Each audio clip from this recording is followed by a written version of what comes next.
Hey guys, it's Tara from Raw Food Livin', and I'm here with my dog Pepsi, and I'm going to tell you all of the logistical steps that Pepsi and I took to move from Canada to Scandinavia. So ever since I made the video about how I made my dream happen with the mental process that I used to move from Canada to another country and how I actually achieved that, you guys really wanted to know, at least you said in the comments, that you wanted to know the logistical steps that I actually took to move to Scandinavia. The first step that I took to move from Canada to Scandinavia was to apply for a visa. And I knew that this visa was available because I had used it in 2011, 2012 in Australia. And it's called the Work Holiday Visa. I'm pretty sure this is available to most people from North America. I don't know about other countries, so if you want to find out if it's available for the country you're from and the country you want to go to, then you'll have to Google that.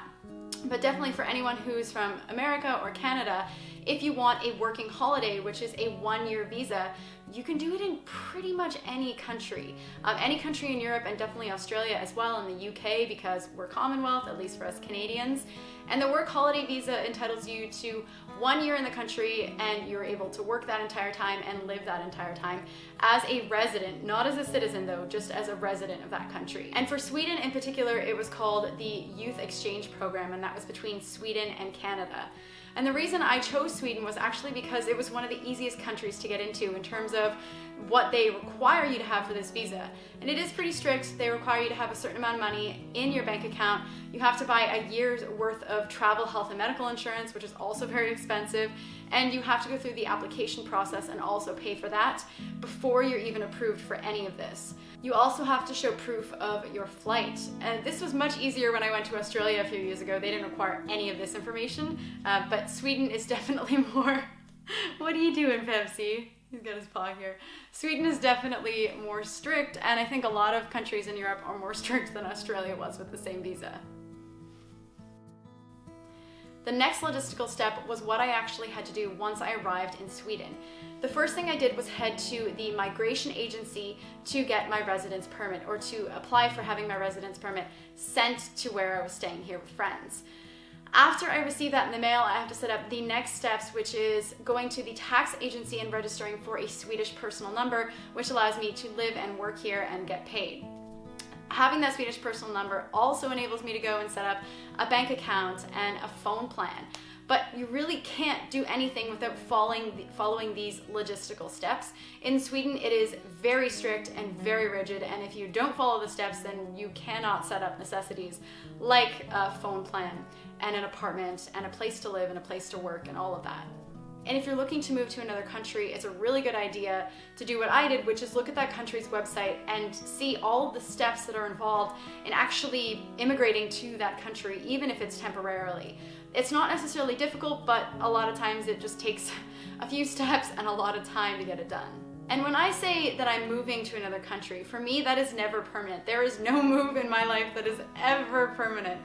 I don't usually plan for more than a month in advance in my life. I'm not the type of person who would say that I would move to any one place and plan to stay there for the rest of my life. That doesn't exist for me. I am far too nomadic and far too much of a wanderer and a traveler to commit to living in any one place. So who knows how long I will be here for? I can't answer that. I only know what I'm going to be doing the next couple of weeks, and that is how I live my life. The next logistical step was getting this little guy to Europe because I know a lot of people get rid of their dogs when they are moving, but for me, he doesn't want any part of this. Oh, buddy. For me, when I adopted Pepsi, it was a decision to have him for the rest of his life. And that's a decision that, regardless of how inconvenient a dog may be in my life, or regardless of how hard it is to keep a dog, that is something that I chose, and I am sticking with that decision and that responsibility. That's what I signed up for when I got a dog. So bringing him to Europe was actually not as difficult as getting me to Europe.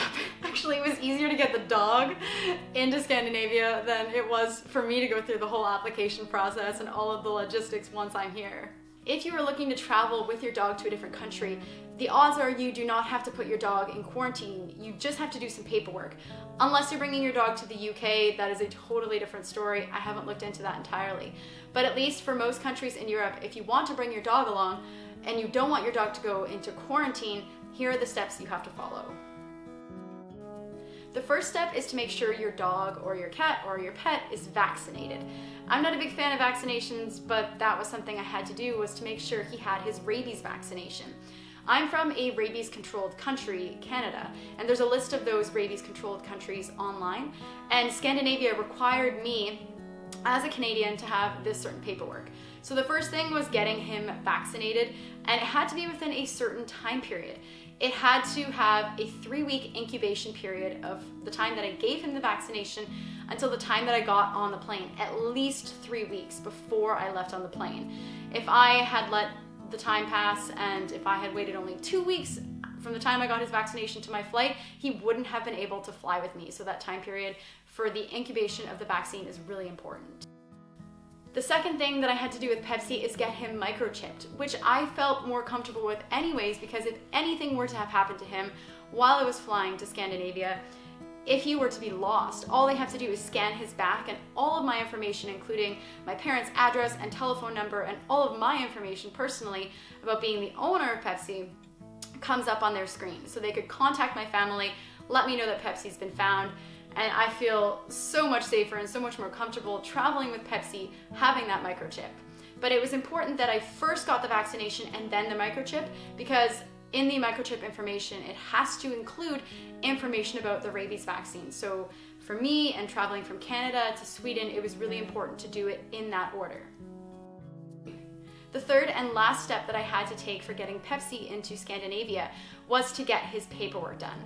So I had to get this signed by the Health Inspection Agency, or the Food Inspection Agency in Canada. Why the Food Inspection Agency? I don't know, but that's what was required for him. I had to have the paperwork filled out for the first point of entry into Europe. So for me, that was Amsterdam. So the paperwork had to be in English and Dutch.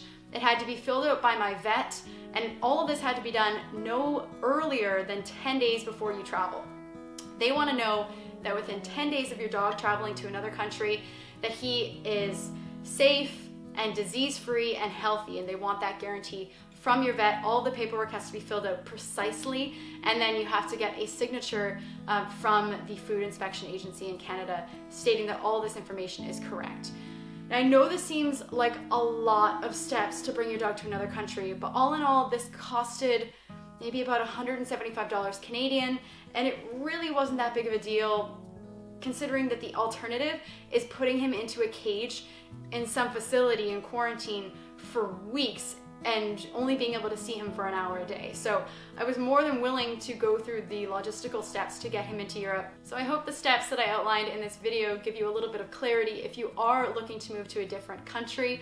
It's not always easy, but it is worth it. Again, it only took me a few weeks, and I am here in Sweden to live for who knows how long. We'll see. I'll take you on the journey. My life is always changing, and I'm always changing my mind with what I want to do and where I want to go and where I want to be. So I will take you along for that journey.